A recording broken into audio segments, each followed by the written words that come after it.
Need to program a key fob for your 2014 Ram 1500? It's a simple process using your truck's built-in keyless entry system.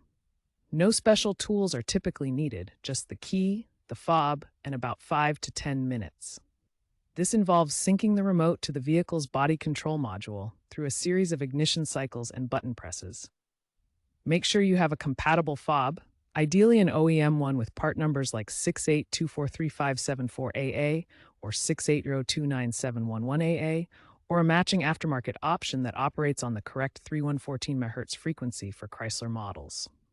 You can program up to 4 fobs to your Ram 1500. Now let's dive into the steps. Start by getting in the truck and closing all doors. Insert the key into the ignition and turn it to the on-run position, but do not start the engine.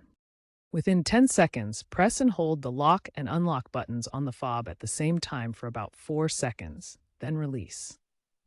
You should hear the horn chirp or see the lights flash to confirm you're in programming mode. Turn the ignition off, then back to on-run. Repeat this cycle 3 times, ending with the ignition in the on-run position. After the 3rd cycle, the horn should chirp twice or lights flash twice.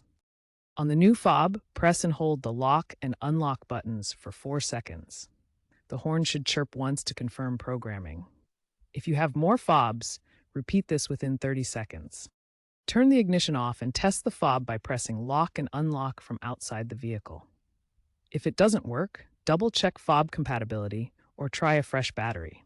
If problems continue, the BCM may need resetting or professional service at about $75.